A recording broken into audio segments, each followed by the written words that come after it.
엄마, 저 죽고 싶어요. 제이슨이 응급실 침대에서 중얼거린 그 말이 아직도 귀에 맴돕니다. 15살 아이가 할 수 있는 가장 무서운 말이었죠.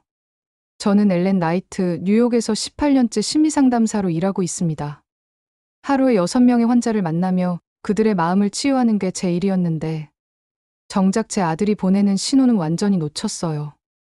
아이러니하죠. 제가 상담실에서 수없이 말해왔던 것들. 자녀의 변화에 민감하게 반응하세요. 작은 신호도 놓치지 마세요. 모든 게 공허한 말장난이었던 거예요. 정작 제 집에서 일어나고 있던 일은 전혀 보지 못했으니까요. 제이슨은 원래 조용한 아이였어요. 친구가 많지는 않았지만 성적은 우수했고 특별히 문제를 일으킨 적도 없었습니다. 하지만 되돌아보니 신호들이 있었어요. 7살 때부터 자주 배가 아프다고 했었고, 11살 때는 왜 저는 다른 아이들과 달라요? 라고 물어본 적도 있었거든요. 그때 저는 넌 특별한 아이야 라고 대충 넘어갔었죠. 변화는 작년부터 시작됐습니다. 제이슨이 화학 수업 중에 갑자기 쓰러진 거예요. 선생님 말로는 갑자기 얼굴이 새하얗게 되더니 바닥에 주저앉았다고 했어요. 의식을 잃은 건 아니었지만 극심한 어지럼증과 호흡곤란을 호소했습니다. 그날 밤 제이슨이 제게 말했어요. 엄마, 제가 왜 이러는 걸까요? 마치 제 몸이 저를 공격하는 것 같아요. 그 말을 듣고도 저는 단순한 스트레스라고 생각했어요. 상담사인 제가 말이죠. 그날부터 제이슨의 일상이 무너지기 시작했습니다. 밤마다 2~3시간씩 잠들지 못했어요. 침대에 누워서 천장을 바라보며 심장이 터질 것 같다고 했습니다. 아침이면 복통을 호소했는데 단순한 배 아픔이 아니었어요. 뱃속에서 뭔가 꿈틀거리면서 저를 괴롭힌다고 표현했거든요. 식욕도 현저히 떨어졌어요. 예전엔 피자나 햄버거를 좋아했는데 이제는 냄새만 맡아도 구역질을 했습니다. 하루에 물 몇 모금과 크래커 몇 조각이 전부였어요. 16kg이나 빠졌습니다. 가장 무서웠던 건 제이슨의 표정 변화였어요. 예전에 온화한 미소가 완전히 사라졌거든요. 대신 늘 경계하는 듯한, 마치 무언가에 쫓기는 듯한 표정이었어요. 저와 눈을 마주치는 것도 점점 어려워했습니다. 엄마가 저를 이상하게 본다는 걸 알아요. 제이슨이 어느 날 말했어요. 정말 그랬을지도 모르겠어요. 저도 모르게 제 아들을 환자의 시선으로 관찰하고 있었던 거죠. 상담사로서의 직업적 습관이 가정에까지 침투한 거였어요. 제이슨의 자살 시도 이후 제가 가장 견디기 어려웠던 건 제 자신에 대한 분노였습니다. 18년간 수백 명의 환자를 도왔는데 정작 제 아들의 절망적인 신호는 왜 못 봤을까요? 아니, 봤으면서도 무시했던 걸까요? 중환자실에서 제이슨을 지켜보며 저는 계속 자책했어요. 엄마, 저는 정말 이상한 아이인가 봐요. 왜 이러는 걸까요? 몇 주 전 제이슨이 한 말이 계속 떠올랐거든요. 그때 저는 그런 생각하지 말라고만 했었죠. 아이의 고통을 진짜로 들어주지 않았던 거예요. 정신과 병동으로 옮겨진 후 제이슨은 더욱 폐쇄적이 됐습니다. 리처드 스미스 박사가 조현병 초기 증상을 의심한다고 했을 때 제이슨은 격렬하게 반발했어요. 저는 미치지 않았어요. 제 몸이 아픈 거라고요. 제이슨이 소리쳤을 때 그 절규에 담긴 절망감을 느낄 수 있었어요. 모든 사람이 저를 정신병자 취급해요. 엄마까지도요. 그 말이 가슴을 찔렀습니다. 정말 그랬거든요. 저도 모르게 제이슨을 정신과 환자로 바라보고 있었던 거죠. 상담사라는 직업이 오히려 독이 됐던 것 같아요. 객관적이고 분석적으로 보려다 보니 아들의 엄마로서 그냥 안아주고 믿어주는 걸 잊었던 거예요.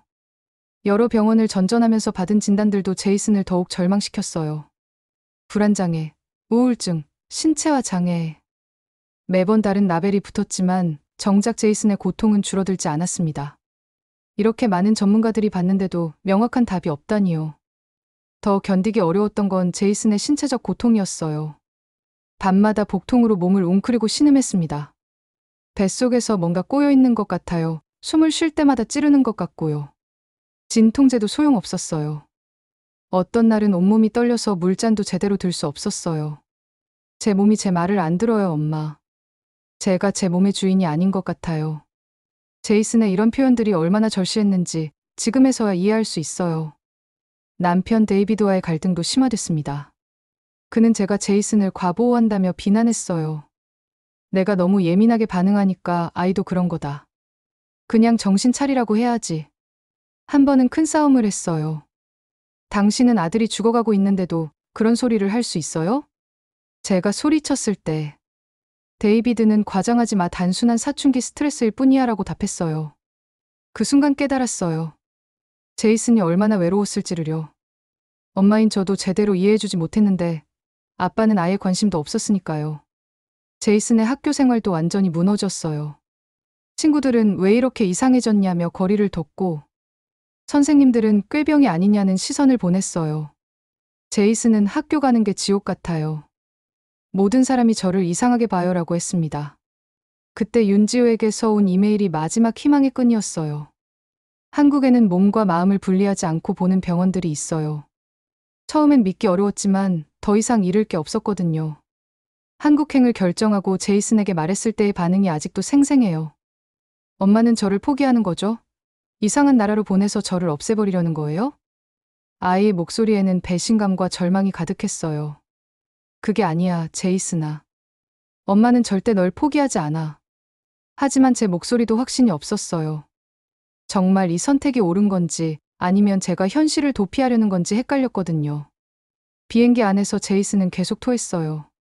기내식은 물론이고 물조차 넘기지 못했습니다. 14시간의 비행이 정말 지옥 같았어요. 승무원이 의사가 필요하냐고 물어봤을 때 제이슨이 제 손을 꼭 잡으며 말했어요. 엄마만 있으면 돼요. 다른 사람들은 어차피 저를 못 고칠 거예요. 그 말 속에 담긴 체념과 절망감이 얼마나 컸는지 알 수 있었죠. 인천공항에 도착했을 때 저희를 맞이한 윤지호의 모습을 보고 첫 번째 실망을 했어요. 10년 전 뉴욕에서의 자신만만했던 모습과는 완전히 달랐거든요. 피곤해 보였고 옷차림도 수수했어요. 이 사람이 정말 우리를 도울 수 있을까? 하는 의구심이 들었습니다. 병원까지 가는 택시 안에서 제이슨은 계속 창밖을 바라봤어요. 여기 공기도 이상해요. 냄새도 다르고. 아이의 불안감이 제게도 전해졌어요. 병원에 도착해서 받은 두 번째 충격은 시설이었어요. 미국의 반짝거리는 대형 병원들과는 비교가 안 될 정도로 소박했거든요. 복도는 좁았고 의료진들의 옷차림도 격식이 없어 보였어요. 정말 이곳에서 미국 최고 병원들이 못 고친 걸 고칠 수 있을까? 통역을 맡은 유리 간호사와의 첫 만남도 당황스러웠어요. 서툰 영어로 물어보더군요. 제이슨은 아예 답하지 않았고 저도 이 사람과 의사소통이 될까 걱정이 됐어요. 김하윤 박사를 만났을 때도 처음엔 의구심이 들었어요. 생각보다 젊어 보였고 검진실도 미국 기준으로는 상당히 허술해 보였거든요. 하지만 박사가 제이슨에게 첫마디를 건넸을 때 분위기가 바뀌었어요. 제이슨, 여기까지 오는 게 얼마나 힘들었을까요? 아픈 몸으로 14시간 비행기를 타다니 정말 용감했어요. 제이슨이 고개를 들었어요. 몇 달 만에 처음으로 타인과 눈을 마주친 거였어요. 네, 정말 힘들었어요. 계속 토하고, 심장도 이상하게 뛰고, 그럴 수밖에 없어요. 제이슨의 몸이 지금 매우 예민한 상태거든요. 그런데 한 가지 확실한 건 제이슨이 느끼는 그 모든 고통이 진짜라는 거예요. 꾀병이나 정신적인 문제가 아니라 몸이 정말 아픈 거예요. 그 순간 제이슨의 눈에서 눈물이 흘렀어요. 정말요? 저 진짜 아픈 거예요? 제가 이상한 게 아니라? 네, 정말이에요. 그리고 우리가 반드시 고칠 거예요. 하지만 김하윤 박사의 설명을 들으면서 또 다른 혼란이 시작됐어요. 뇌장 축의 불균형, 장내 미생물과 뇌신경 전달물질의 상호작용. 너무 생소한 개념들이었거든요. 미국에서 만난 수십 명의 의사 중 누구도 이런 얘기를 해준 적이 없었어요. 그럼 지금까지 받은 정신과 치료는 모두 잘못된 건가요? 제가 물어봤을 때 박사는 신중하게 답했어요. 잘못되었다기보다는 제이슨의 진짜 문제를 찾지 못한 거죠. 증상만 보고 원인을 찾지 못했던 거예요. 그날 밤 호텔에서 제이슨이 저에게 말했어요. 엄마, 저 정말 나을 수 있을까요? 이번에도 실망하게 되면 저는 정말 포기할 것 같아요. 첫 주 동안의 검사 과정은 정말 고통스러웠어요. 제이슨은 하루에 5번씩 체열을 해야 했는데 혈관이 가늘어서 바늘을 여러 번 찔러야 했거든요. 엄마, 저는 바늘 꽂는 인형이 된 기분이에요 라고 울먹이며 말했어요. 장내 미생물 검사를 위한 대변 샘플 채취도 힘들었어요. 제이슨은 며칠째 변비로 고생하고 있었거든요. 배가 돌처럼 딱딱해요. 뭔가 막혀 있는 것 같아요. 결국 관장을 해야 했는데 아이가 얼마나 수치스러워했는지. 중금속 검사 결과가 나왔을 때 정말 충격적이었어요. 납과 수은 수치가 기준치의 3배나 높았거든요. 어떻게 이렇게 많은 중금속이 몸에 쌓였을까요? 제가 물어봤을 때 김하윤 박사는 아마 어릴 때부터 조금씩 축적됐을 거예요 라고 하더군요. 정말 그랬어요. 제이슨은 어릴 때부터 참치 샌드위치를 좋아했거든요. 일주일에 서너 번은 먹었죠. 그게 독이 될 줄은 몰랐어요. 가장 충격적이었던 건 글루텐과 카제인 불내증 결과였어요. 심각한 수준이라는 진단이 나왔거든요. 그럼 지금까지 제이슨이 먹던 음식들이 모두 독이었다는 건가요? 제가 울먹이며 물어봤을 때 박사는 고개를 끄덕였어요. 빵, 파스타, 우유, 치즈. 제이슨이 좋아하던 음식들이 장벽을 손상시키고 염증을 일으켰을 거예요. 그리고 그 염증이 뇌까지 영향을 준 거죠. 제이슨에게 식단 제한을 설명했을 때 아이의 반응은 절망적이었어요. 그럼 제가 뭘 먹고 살아요? 좋아하는 음식은 다 못 먹는다는 거예요? 아이는 이미 몸무게가 심각하게 줄어든 상태였는데 먹을 수 있는 음식마저 제한된다니.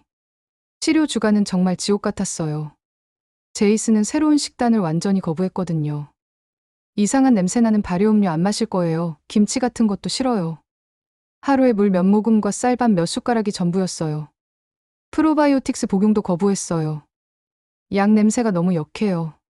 삼키면 토할 것 같아요. 정말 토하기도 했어요. 억지로 먹이면 10분도 안 돼서 다 토해버렸거든요. 더 큰 문제는 제이슨의 정서적 상태였어요. 엄마, 저는 여기서도 이상한 아이예요. 간호사들이 저를 이상하게 봐요. 정말 그럴 수밖에 없었어요. 제이슨은 치료를 거부하고 짜증을 내고 때로는 공격적이기까지 했거든요. 어느 날 제이슨이 갑자기 고열을 앓기 시작했어요. 섭씨 40도까지 올라가면서 온몸에 붉은 발진이 생겼어요. 김하윤 박사는 해독 과정에서 나타나는 일시적 현상이라고 했지만 저는 공포에 떨었어요. 미국으로 돌아가겠습니다. 저는 패닉 상태로 말했어요. 그때 제이슨이 중얼거렸어요. 엄마 아픈데 뭔가 다른 느낌이에요. 예전하고 다른 종류의 아픔이에요. 고열 속에서도 그런 말을 하더군요. 김하윤 박사가 설명했어요. 몸에 쌓인 독소들이 빠져나가면서 일시적으로 증상이 악화될 수 있어요. 하지만 이건 좋은 신호일 수도 있어요. 좋은 신호라니요? 아이가 죽어가고 있는데? 제이슨의 몸이 드디어 반응하기 시작한 거예요. 그동안은 너무 무력했거든요. 그 순간 정말 선택의 기로에 섰어요. 계속할지, 포기하고 돌아갈지를요. 이틀 더 지켜보기로 했지만 제 마음은 계속 흔들렸어요. 제이슨의 열이 내리고 발진이 사라지긴 했지만 아이는 더욱 쇠약해 보였거든요. 몸무게가 또 3kg 빠져서 이제 정말 앙상해 보였어요. 제가 가장 견디기 어려웠던 건 제 자신에 대한 의구심이었어요. 내가 제이슨을 실험용쥐로 만들고 있는 건 아닐까? 내 욕심 때문에 아이를 더 고통스럽게 하는 건 아닐까? 밤마다 이런 생각들이 저를 괴롭혔어요. 제이슨은 여전히 음식을 거부했어요. 정말 마음이 찢어지는 것 같았어요. 어느 날 제이슨이 저에게 말했어요. 엄마, 혹시 저를 포기하고 싶어 하는 거 아니에요? 미국에서도 못 고치는 걸 여기서 고친다는 게 말이 돼요? 아이의 말에서 깊은 절망감을 느꼈어요. 그런데 정말 미묘한 변화가 시작됐어요. 제이슨이 밤에 연속으로 6시간을 잔 거예요. 몇 달 만에 처음이었어요. 하지만 여전히 다른 문제들이 있었어요. 제이슨은 병원 내 다른 환자들과 전혀 어울리려 하지 않았거든요. 특히 민수라는 16살 한국 아이가 계속 다가오려 했지만 제이슨은 완전히 거부했어요. 저는 아무하고도 친구가 되고 싶지 않아요. 제이슨의 말에는 깊은 상처가 배어 있었어요. 미국에서 친구들에게 받은 상처 때문에 아이의 마음의 문을 닫아버린 거였죠. 김하윤 박사와 상담할 때 이 문제를 말했어요. 제이슨이 완전히 고립되어 있어요. 이것도 치료에 방해가 되는 거 아닌가요? 제이슨은 지금 자기 자신조차 믿지 못하는 상태예요. 타인을 믿기는 더욱 어렵죠. 하지만 시간이 필요해요. 그러던 중 충격적인 사건이 일어났어요. 민수가 복도에서 갑자기 발작을 일으킨 거예요. 전신 경련을 일으키면서 거품을 물고 쓰러졌어요. 제이슨이 그 모습을 목격했을 때 저는 아이가 더 큰 트라우마를 받을까 봐 걱정했어요. 하지만 제이슨의 반응은 예상과 달랐어요. 엄마, 그 아이 괜찮나요? 저보다 더 아픈 건가요? 처음으로 다른 사람에 대한 걱정을 표현한 거였어요. 민수도 너와 비슷한 문제를 겪고 있어. 그날 밤 제이슨이 저에게 털어놨어요. 엄마, 저는 그동안 제가 세상에서 가장 불행한 아이라고 생각했어요. 그런데 저보다 더 아픈 아이도 있다니. 아이의 말에서 뭔가 변화의 조짐을 느꼈어요. 자기 연민에만 빠져있던 제이슨이 처음으로 타인에게 관심을 보인 거였거든요. 제이슨은 조금씩 민수와 대화하기 시작했어요. 영어와 한국어를 섞어가며 어색하게나마 소통했습니다. 민수가 스마트폰으로 한국 게임을 보여줄 때 제이슨이 처음으로 웃었어요. 몇 달 만에 들어본 아이의 웃음소리였어요. 하지만 그때도 여전히 현실적인 압박이 있었어요. 데이비드는 매일 언제까지 그곳에 있을 거냐며 압박했고 치료비도 예상보다 많이 나가고 있었어요. 게다가 제이슨의 회복은 여전히 더디기만 했습니다. 하지만 예상치 못한 최악의 위기가 찾아왔습니다. 제이슨이 갑자기 심각한 우울 상태에 빠진 거예요. 그동안 조금씩 나아지는 듯 했는데 하루 아침에 완전히 무너져 버렸어요. 엄마, 저는 절대 나을 수 없어요. 제이슨이 침대에 엎드려서 베개에 얼굴을 묻고 흐느꼈어요. 저는 평생 이렇게 아프게 살 거예요. 차라리 죽는 게 나을 것 같아요. 그 말을 듣는 순간 제 심장이 멈추는 것 같았어요. 다시 자살 생각을 하는 건 아닐까요? 며칠째 제이슨은 거의 말을 하지 않았고 민수가 아무리 말을 걸어도 반응하지 않았어요. 더 충격적이었던 건 제이슨의 신체적 악화였어요. 다시 심한 복통이 시작됐고 온몸에 두드러기가 올라왔어요. 뱃속에서 뭔가 칼로 찌르는 것 같아요. 숨 쉬는 것도 힘들어요. 아이가 고통스러워하는 모습을 보며 저는 정말 미칠 것 같았어요. 김하윤 박사는 이를 회복 과정의 자연스러운 후퇴라고 설명했지만 저는 더 이상 믿을 수 없었어요. 박사님, 정말 효과가 있는 건가요? 오히려 더 나빠진 것 같은데요. 제가 아이를 고문하고 있는 건 아닐까요? 그때 데이비드에게서 온 이메일은 정말 치명적이었어요. 그가 이혼 변호사와 상담을 받기 시작했다는 내용이었거든요. 엘렌, 너는 현실을 도피하고 있다. 제이슨과 함께 환상 속에서 살고 있어. 이제 정말 한계다. 돌아오지 않으면 이혼 소송을 시작하겠다. 그날 밤 호텔방에서 혼자 울었어요. 제이슨은 나아지지 않고 남편과의 결혼은 끝날 위기에 처했고 경제적으로도 한계에 다다랐어요. 무엇보다 제 자신에 대한 믿음이 완전히 무너졌어요. 내가 정말 잘못된 선택을 한 건 아닐까? 제이슨을 더 고통스럽게 만들고 있는 건 아닐까? 윤지호에게 솔직하게 털어놨어요. 이번 주 안에 결정해야 할 것 같아요. 더 이상은 정말 어려울 것 같습니다. 제이슨도 악화되고 있고. 그런데 제이슨이 그 대화를 들었나 봐요. 다음 날 아침 아이가 저에게 와서 말했어요. 엄마, 정말 미안해요. 쟤 때문에 엄마 인생이 망가지고 있죠? 아빠랑도 이혼하게 됐고. 제이슨아, 그건 내 잘못이 아니야. 제이슨의 눈에서 눈물이 흘렀어요. 그 순간 제 가슴이 터지는 것 같았어요. 제이슨이 자신을 그렇게 생각하고 있었다니. 제이슨아, 절대 그런 말 하지 마. 너는 엄마의 전부야. 너를 위해서라면 뭐든 할 수 있어. 하지만 제이슨은 계속 자책했어요. 김하윤 박사와 긴급 상담을 가졌어요.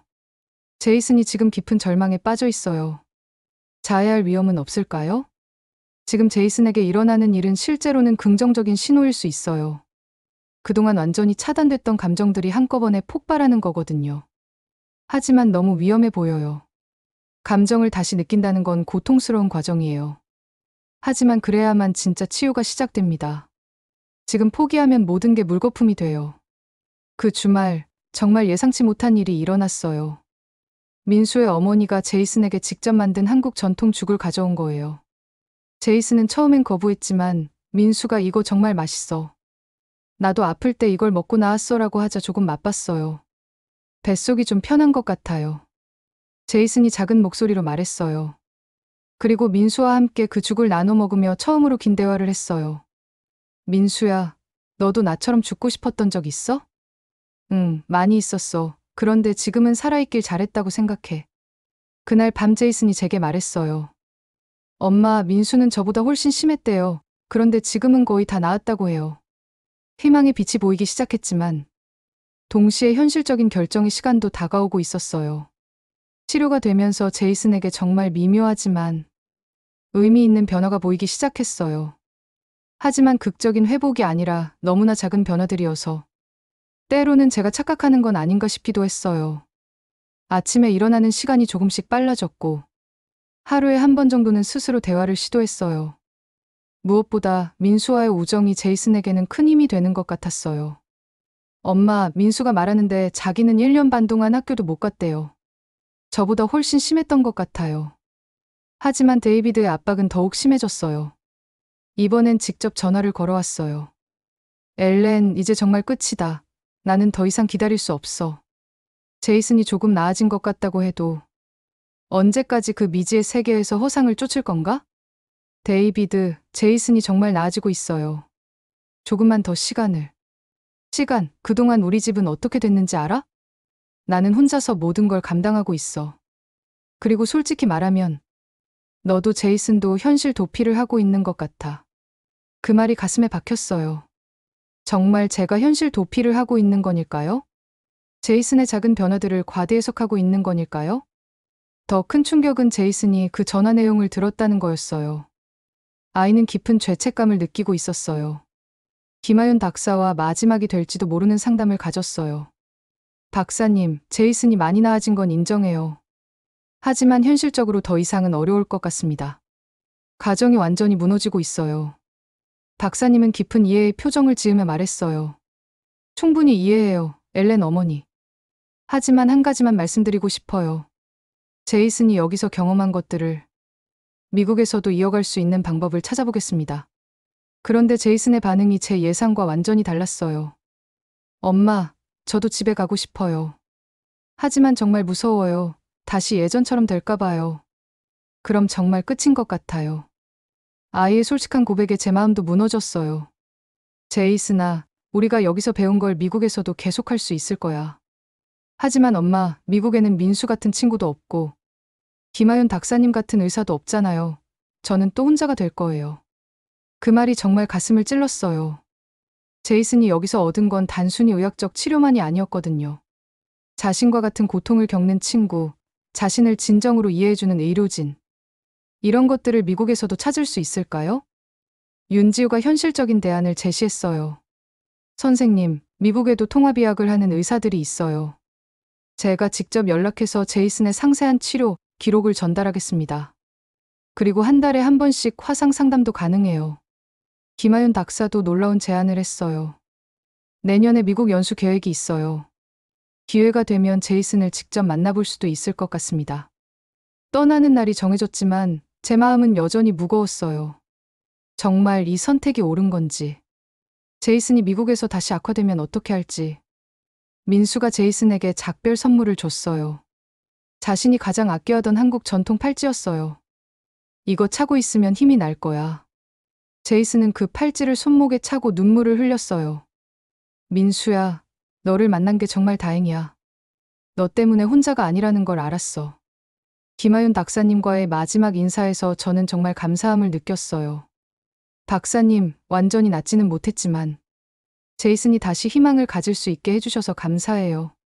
제이슨은 이미 가장 어려운 고비를 넘겼어요. 이제는 꾸준한 관리만 하면 됩니다. 비행기에서 제이슨이 창밖을 바라보며 중얼거렸어요. 엄마, 저 완전히 나은 건 아니지만 이제는 나을 수 있다는 걸 알겠어요.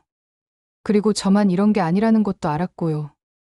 미국에 돌아온 첫날, 제이슨은 자신의 방 문 앞에서 한참을 서 있었어요. 엄마, 이 방에서 제가 그 끔찍한 일을 했었죠? 자살 시도를 했던 그 방을 다시 마주하는 게 얼마나 힘들었을지. 저도 그 방 앞에서 발걸음이 멈춰졌어요. 데이비드는 저희를 맞이하면서도 어색함을 감추지 못했어요. 제이슨, 어때? 좀 나아진 것 같니? 하지만 그의 눈빛에서는 여전히 의구심이 느껴졌어요. 정말 나아진 건지 아니면 또 다른 일시적 호전인지. 첫 주가 가장 힘들었어요. 제이슨은 한국에서의 규칙적인 생활 패턴을 유지하려 애썼지만 미국의 환경은 너무 달랐거든요. 엄마, 여기 공기도 다르고 물맛도 달라요. 몸이 다시 이상해지는 것 같아요. 무엇보다 외로움이 제일 큰 문제였어요. 민수는 지금 뭐 하고 있을까요? 김하윤 박사님은 다른 환자들 치료하고 계시겠죠? 제이슨은 한국에서 만난 사람들을 계속 그리워했어요. 고등학교 복학 준비도 쉽지 않았어요. 몇 달 동안 사라졌다가 갑자기 나타나면 이라며 불안해했어요. 정말 그럴 수밖에 없었어요. 아이들은 잔인할 정도로 솔직하니까요. 첫 등교일 예상했던 대로 힘든 일들이 벌어졌어요. 제이슨, 어디 갔었어? 정신병원? 같은 심한 말들을 들어야 했거든요.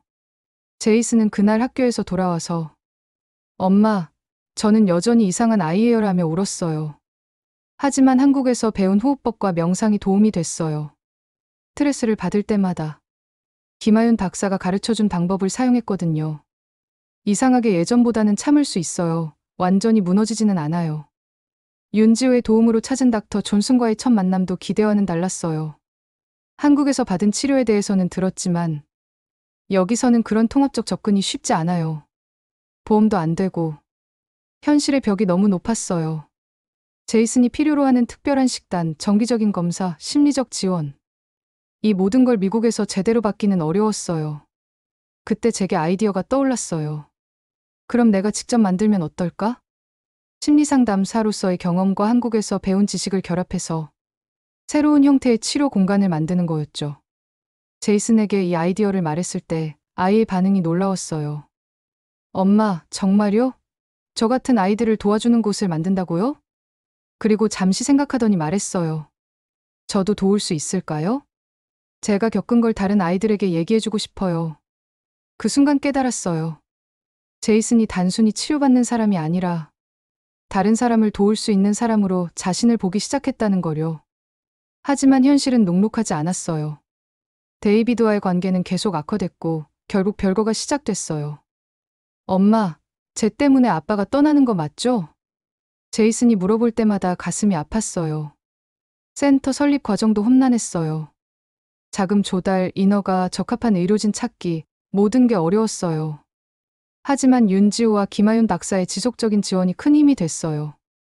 원래 화상 상담으로 제이슨의 상태도 꾸준히 관리할 수 있었고요. 1년 후 드디어 통합치유센터를 열 수 있었어요. 완벽하지는 않았지만 몸과 마음을 함께 보는 치료를 시도하는 작은 공간이었어요. 첫 환자는 14살 소녀 사라였어요.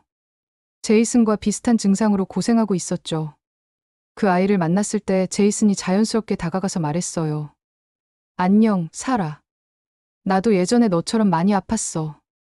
정말 힘들지? 하지만 괜찮아질 거야. 그 순간 제이슨의 눈에서 더 이상 고통받는 환자가 아닌 다른 사람을 위로할 줄 아는 성숙한 청년의 모습을 봤어요. 그리고 깨달았어요. 제이슨의 긴 고통의 여정이 헛되지 않았다는 거요. 그 모든 아픔이 이제는 다른 아이들에게 희망의 씨앗이 되고 있었으니까요. 완벽한 회복은 아니었어요. 제이슨은 여전히 나쁜 날들이 있고 저희 가족도 예전과는 완전히 달라졌어요. 하지만 이제는 절망이 아닌 희망 속에서 하루하루를 살고 있어요. 그리고 그 희망을 다른 가족들과 나누고 있죠.